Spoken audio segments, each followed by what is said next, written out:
I'm always caught between two minds about how fast I should record and release these match reviews after these European failures. Part of me always just wants to wait until all the reactionary takes are done and off the internet and off social media, that we can really dig in.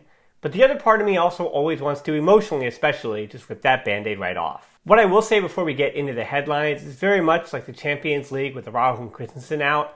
Without Pedri, Gavi, and Dembele, if you've come to look for hot takes, I think you're going to be pretty disappointed, because I'm not calling for Xavi's head or anything like that after this game. There's just too many important pieces missing, very much like it was in the Champions League. But that doesn't mean that I'm entirely happy with the way that Xavi managed this game and how Barcelona handled their business, because they didn't. Barcelona are out of Europe again, so let's do it. The 5 headlines from Barcelona's 2-1 loss over Manchester United in the Europa League. Headline 1 is the team with less mistakes.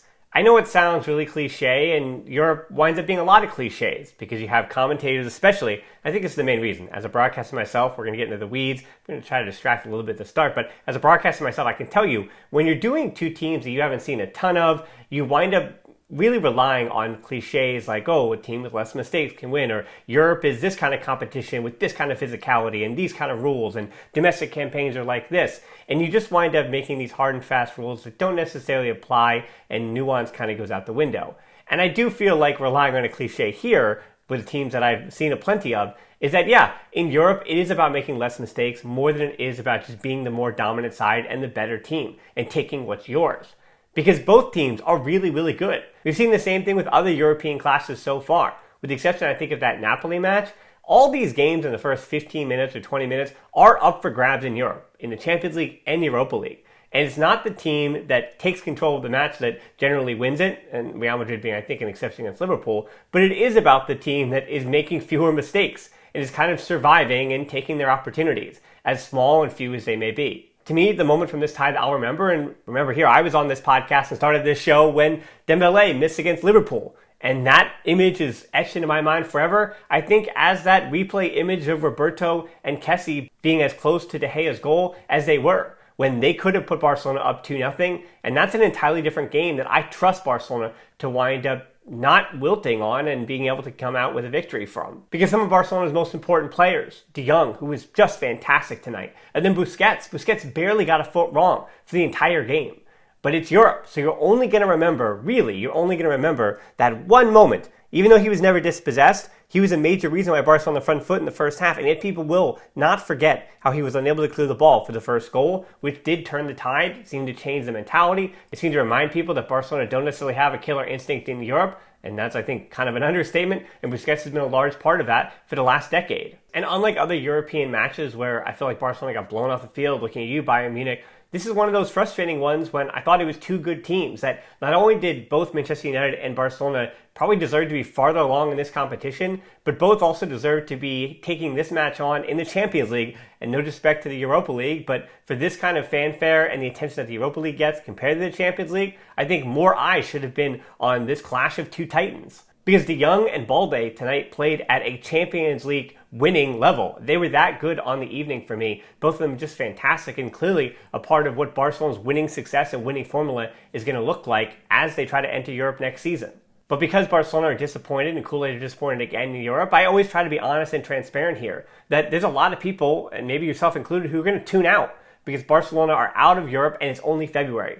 So you're kind of going to take a hiatus, say La Liga might be wrapped up, or if it's not, then it's a complete calamity. So I can't really gain anything positive from La Liga this season. So that means that, well, talk to me again in September and October when it's time for Barcelona to try to win Europe again. Now, I am sad to think that there are Kool-Aids who do take that view and do take that approach, but it's the way it is. Europe is what defines how good a team is and how teams are remembered in the modern game. And unfortunately, this era of Barcelona continues to not be remembered in a good way. 2 is Bruno's blunder, kind of going on the mistakes thing. Bruno Fernandes made 2 mistakes in the first half of that game, which could have given Barcelona the win. In the 3rd minute, Ter Stegen gets the save on Bruno Fernandes, probably should have finished that. But then, of course, on the other side, it took a little while, of course, but he commits the foul that leads to the first goal. And what a PK win it was. I mean, I think there are a lot of European pundits, and I actually want to say English pundits in particular, that were saying it was clear and obvious that it wasn't a foul, but I don't see how this wasn't a foul. Like, we can litigate the rules of the game here, but clearly Bruno Fernandes had his arms around him, and I think you actually have to give credit to Balde for this. Instead of it being a foot race and pushing the ball out wider or back towards his own goal that Balde could have done, he trusted himself and his first touch to get to it first and then started to control the ball as he turned the ball back inward. And Fernandes got caught by that move, and I think that's the move that brought him down. So while you can, go through it frame by frame and say that wasn't a penalty, watching in real time, the decision that Balde made to try to cut that one back inside is what caught him off guard, and he brought him down. It's a foul for me. And then Lewandowski was very fortunate with the PK, of course, but hey, he scored it anyway. That delayed run-up, it makes me nervous, but he gave himself away with the spot that he picked. De Gea didn't get enough of it and still find a way to get in there. You score the goal, no matter how it happens, it counts either way. And as funny as it is, I think De Gea was actually caught off guard with just how bad of a penalty it was. He expected Lewandowski to get it in the corner, and so I think he got underneath it because he had planted his feet to make that jump, and Lewandowski was just a bit too far central, and so De Gea did not have enough hand on it. And kind of going back to the about the falling down thing, it wasn't just Balde, and I think this might be a reputation builder for him in English media, sure, but I think there's a reputation for Barça and Real Madrid and teams outside of Europe as if Europe is stronger and tougher and they're always on their feet and they never fall down or anything like that. And I do think there's a bit of sour grapes there. I think, Barcelona has the reputation, and while players like Busquets and Pedro through the years, they kind of earned it, Messi should have kind of gone the opposite direction with that, never fell to the ground at all. But I think both teams here, and this maybe is what Europe looks like in 2023, but both teams are kind of flopping and flailing around like fish, especially in that first half. We're just counting it. Rashford goes down easily. Luke Shaw runs into Rajo and goes down. Lewandowski tried to go down. And those are all in the first 20 minutes of the game. Then Balde went down easily after he already won the PK. Kessie goes down against Weghorst, probably a bit too easily as well. And so I think this idea that EPL teams are stronger and Barcelona and the Spanish teams are softer, well, obviously you watch this game, it's nonsense. Everybody's looking to get some gamemanship and any kind of advantage they could. It's just what you have to live with the modern game. It does make things a lot more difficult for the referees. 3 is passing on the margins. As I keep saying, it's not only the small mistakes, but it's also those small margins of even how you touch the ball, the amount of force you put on it, how easily your teammate can receive it. Those are the little things in Europe that can make a whole lot of difference in a way that they just don't in the Liga competition. And on it, there it is, a little bit of shade because there is no kind of competitor other than Real Madrid in Spain, like Manchester United, to kind of test Barcelona at that level and at that speed. Because those margins where a little touch here and it's on goal, a little touch there and the opponent is off to the races. And Barcelona played so well in the first 45 minutes because they were hitting their targets and the touch was there. Especially from Ter Stegen, who was 37 of 41 of his passes, which is a great number-wise, but I thought more importantly his decision-making was correct, and especially those long balls out to the wing, those are a high level of difficulty, and he consistently found them. So even when his expected goals comes back to earth, which you kind of should expect it to this season, he is just kind of getting really lucky on some of these saves. We even saw in that third minute. But even when that luck runs out and maybe Barcelona conceding that way, they can still, that being Barca, control games well with Ter Stegen making these good decisions. But the inverse of that is those passing numbers can often be deceiving because when Barcelona, while their passing percentage was still very high in the second half, you could tell that they had lost control of the game. Manchester United had the intensity, the high press, they had moved the line of confrontation, and that was giving United all the advantages. Because not only are we talking about whether or not the pass was completed, you also, in Europe, talk about the quality of the passes. And this is where I talk a little bit about Franck Kessié, who, once again, very much like any European match, I'm in two minds. Because he did play well, yes, but it's what he kind of didn't do or can't do. It's not in his game yet, or he isn't Pedri, where you kind of say, that's unfortunate there. Kessié was 81% on his passing, 35 of 41, and he did have one of the better showings for him, certainly on the evening. He was in the right spots, he got stuck in the tackles, and he was dispossessed just once. But I do want to use an NBA analogy here to kind of explain how I'm feeling about the way Kessié played tonight. The NBA is debating currently who the MVP is. And between the top two right now with Nikola Jokic and Giannis, the debate is getting down to the fine details. To the point where people are looking at teammates' three-point percentage on passes from Jokic and Giannis.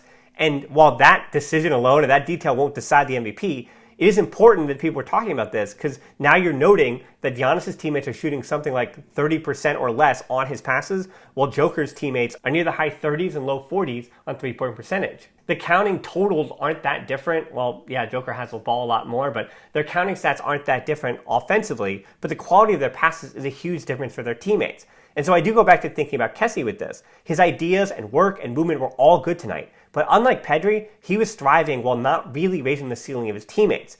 I think I need to watch this a second time because, again, I'm not being critical of Kessie. I'm saying what were Barcelona missing that Manchester United seemed to have? Fred, playing in a similar role, outdueled Kessie in terms of his finishing product, being more clinical, and getting it right just more times than Kessie did. And that was the difference.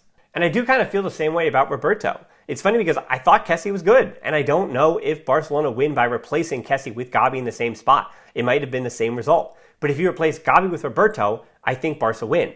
And if you replace Kessie with Pedri, again, I think Barca win. Those are slim margins in Europe. You can play well, but that's still not well enough, and so you go home empty-handed. 4 is outmaneuvered by Ten Hag.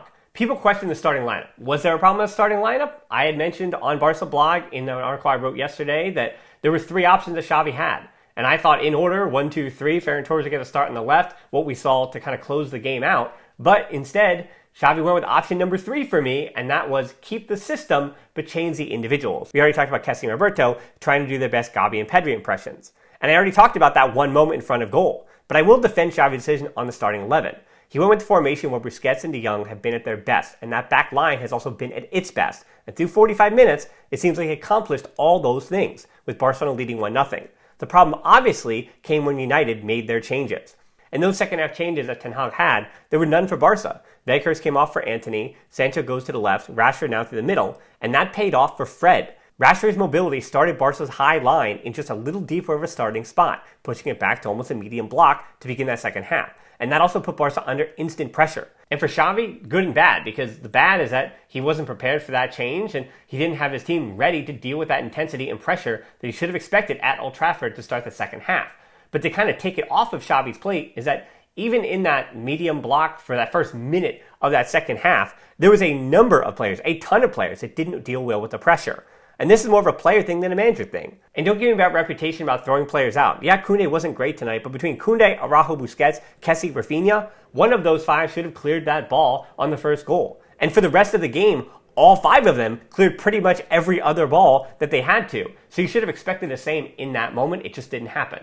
And narrative changed quickly. For as poor as Koundé was, and I think for as poor as he's been since the World Cup break, he could have ended this game. He could have ended the tie with that header goal. But unfortunately, as poor as De Gea was on his passing and the opportunities that he gave Barcelona, he also saved Manchester United in that moment by saving that goal. And headline 5 is depth is key. This is another thing that I'm kind of defending Xavi with, kind of taking this off his plate. And while it is no excuse, in La Liga, you know this. In La Liga, it's never an excuse. Barcelona have a squad that is deep enough, that is expensive enough, and has enough quality. They should pretty much win every La Liga game outside of, the rare upset or El Clasico because of the similar competition. But in Europe, as we've seen many times, you have to be able to trust pretty much everybody on your bench. And there were 3 players that Xavi had, arguably 4 with Inaki Peña being Ter Stegen's backup, but there were 3 players who were never going to see the field tonight, no matter what the circumstance. Pablo Torre, Marc Casado, and the 3rd backup goalkeeper in Arnau Tenas were never going to be able to help Barcelona tonight. And that was a third or more of your bench of who was available to help in that match. Pedri and Gavi aside, you replace one of those players with a 75% fit Dembélé, and maybe we're talking about a different ending to this tie. Because those margins of depth in quality were what decided this game tonight. Antony and Garnacho were huge pieces of course, the winning goal tonight. They changed the complexion of the second half. Well, Antony, I don't think he beat Balde by any stretch. He also got pinned back at times, and Balde was good getting forward. But that did occupy Balde quite a bit more. So he was unable to come in as much because he did have to worry about Antony in a way that he just didn't have to in that first half. And coming off the bench, it's unfortunate that Ferran Torres and Ansu Fati, they didn't really have as much time, so I do give them a little more of a break than I would Antony, because if Antony comes on in the 70th minute, maybe he doesn't score that goal. So it's not so much on Ferran Torres and Ansu Fati, but having 2 out-of-form forwards as the 2 guys that you put all your hope in coming off the bench, well, it kind of wound up the way Xavi and Kool-Aid's did expect it to go. And even somebody who played most of the match in Rafinha, it's another frustrating night for him, because very much like Koundé, they was good, but people will remember the bad. He got absolutely undressed by Bruno, of course, on the goal, and there was a little that rotating defense could do. It was unfortunate moments again because Barcelona, when they were the better side, Rafinha's defensive duties helped Koundé immensely. Not just pinning back Shaw, but covering for Koundé when Rashford had to be doubled or Bruno would slip out to the left. And I thought in the first half, when Barcelona were good, Rafinha's defensive stuff was really, really helpful and useful and something I marked down as a positive. I bring it up now because for as good as all the good things were, once it's bad, then you're out of Europe and you talk about the frustrating parts. I think most importantly, what's frustrating about whatever message Xavi tried to deliver to his team and whatever killer instinct this team lacks, they were 1-0 in Europe. They had an opportunity to go up 2-0. They didn't. They conceded the 2 goals, and you have to watch what Real Madrid did against Liverpool, and there's always going to be that comparison with the 2 Spanish giants. For now, going on 7 years, 7, 8 years, 2015 was the Champions League, because every other time that Barcelona crashed out of the Champions League, you felt like there were moments when they probably should have been there. With the exception of the Bayern Munich stuff, almost every other time that Barcelona had this 50-50 European night, they've come out on the losing end for too many years now. And of course, I understand. That's what's frustrating. That's the part of this team that I don't even think it's changing the manager again, or changing the president, or changing another third or half of the team.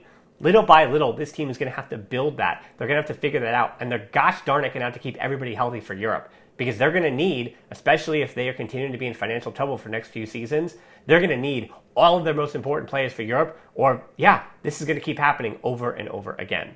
And I will leave you the final contradiction, because all those ideas that I just mentioned about how Barcelona crumble in Europe over and over and over again, that doesn't happen if Ansu Fati times his jump a little bit better, Barcelona take back momentum and find a way to win this game. If Varane doesn't make that last-ditch tackle on Lewandowski in stoppage time, we're talking about extra time, and we might be talking about a different result. It is more about the margins than me trying to have a huge referendum on the whole project. So I hope that you don't jump ship either, because Barcelona still have a lot of work to do in the Liga and Copa del Rey, and I hope you join me on that journey. Because as always, until next time, Forza Barça.